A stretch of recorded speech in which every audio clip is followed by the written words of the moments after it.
effectués en fin de semaine n'ont toujours pas permis de retracer l'auteur du vol à main armée et de la prise d'otages de vendredi à Cap-de-la-Madeleine. Le voleur armé avait abandonné à Longueuil vendredi soir ses 2 otages et le véhicule dans lequel il se trouvait. Pierre Martineau s'est donc entretenu avec les principaux acteurs de cette histoire rocambolesque. En début d'après-midi, un homme cagoulé et armé d'un revolver de calibre 38 fait irruption à l'intérieur de la Caisse populaire Châteaudun. Après avoir raflé le contenu de quelques tiroirs-caisses, il s'enfuit. À l'extérieur, il arrive nez à nez avec un policier en civil qui le pourchasse. Le voleur pointe son arme à 2 reprises en direction du policier qui doit ralentir sa course. C'est à ce moment que l'homme armé oblige une voiture à s'arrêter. Il éjecte le passager avant d'obliger les 2 dames à l'intérieur à prendre la fuite. Là, il menaçait un policier comme ça. Moi, il m'a dit de sortir direct. Sors. T'es-tu touché? Non.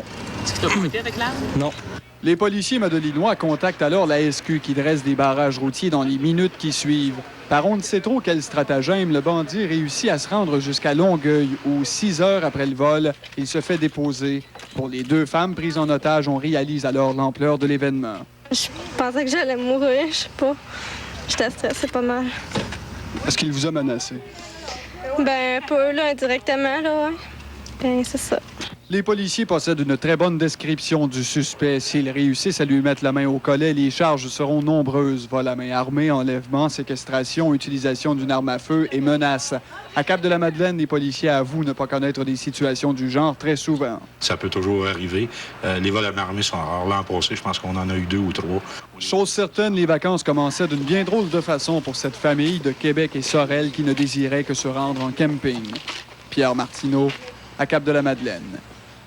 Maintenant, un homme de 25 ans de Saint-François-du-Lac, Éric Descoteaux, a péri dans un accident survenu samedi soir à Saint-Thomas-de-Pierreville. Selon ses proches, la victime aurait été en état d'ébriété et aurait plongé dans un ravin d'une profondeur de 30 pieds. Par ailleurs, les résidents d'une maison située dans le rang Saint-Félix à Mont-Carmel ont eu la frousse de leur vie samedi alors qu'une voiture a heurté leur maison de plein fouet. Le conducteur a été blessé sérieusement, tandis qu'une résidente a subi un violent choc nerveux. Le panoramique sur la rive ouest du Saint-Maurice doit être étudié. Le premier ministre Jean Chrétien a soumis cette proposition la semaine dernière à la suite d'une rencontre avec la Corporation pour le développement du bassin de la rivière Saint-Maurice. Or, le député péquiste Jean-Pierre Jolivet disait sur nos ondes vendredi que ce projet est irréaliste. Le maire de Trois-Rivières, lui, n'a pas l'intention d'aller le convaincre. Monsieur Jolivet a soulevé des points importants et intéressants. Je pense que tout projet d'envergure, il y a toujours des conséquences et il faut les analyser comme il faut. Entendez-vous le convaincre vous-même, M. Jolivet, du bien fondé du projet? Non, moi, je ne veux pas convaincre personne. Je pense que ça a toujours été l'attitude, en tout cas de la CGDBR, de se poser toutes les questions avant et non pas après. Et je pense que l'intervention de M. Jolivet, je le vois comme ça. Il faut voir toutes les conséquences avant de se lancer dans un projet. En terminant, les enquêteurs du ministère de l'Environnement ont procédé vendredi à une perquisition à l'usine Tripap de Trois-Rivières. L'usine de la rue des Commissaires est officiellement sous enquête relativement à une série d'émanations de suie dans tout le voisinage de l'entreprise. Le ministère soupçonne une défectuosité dans le secteur de la chaudière à résidus. C'est cependant la première fois que Tripap se retrouve sous enquête. Flash cinéma, il y a le chanteur rock très connu Mick Jagger qui vient d'acquérir une maison de production de cinéma. Déjà 13 projets de films sont sur la table, entre autres un film d'amour avec Antonio Banderas et également un autre film avec son très grand ami Jack Nicholson. Je vous reviens avec la météo en détail dans quelques instants à l'île Saint-Quentin. Trouvez tout de suite Claude Deschênes et Marie-Christine Trottier sur les lieux. Bonsoir à vous deux. Bonsoir Maxence. En cœur. En cœur, c'est pas merveilleux. Quel beau couple.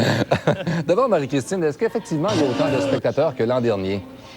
C'est une fausse idée. Bon, toute proportion gardée, il n'y en a pas moins que l'an dernier. Il y en a même un peu plus. Écoutez, il ne faut pas comparer non plus des carottes avec des choux parce que l'an dernier, on avait une journée en moins. Bon, les gens croient qu'il y a moins de personnes parce que l'événement est très collé en temps au Festival de jazz de Montréal, festival qui attire énormément de spectateurs et tout.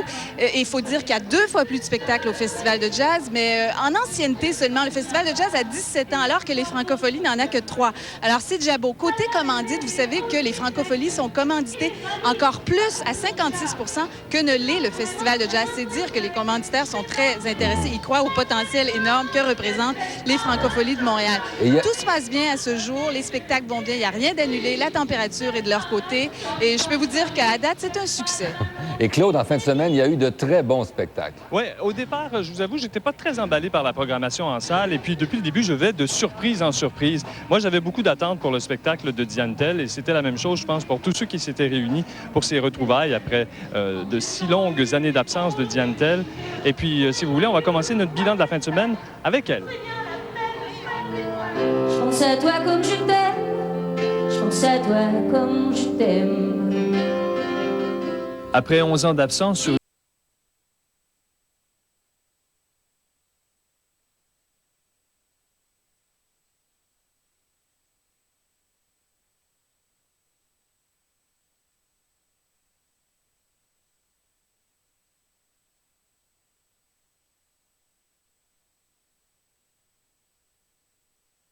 fantaisiste, théâtral et ballet de jazz de présenter des chansons. Michel Fugain est un compositeur de ballades qui nous reste accroché à la mémoire. Des titres comme C'est la fête, Fais comme l'oiseau, Je n'aurai pas le temps.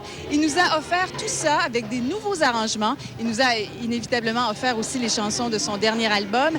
Alors, je vous ai préparé un court compte-rendu de ce spectacle qui avait lieu vendredi soir ici même à la Place des Arts. Plus ça va, plus on vend devant, mais le vent quelquefois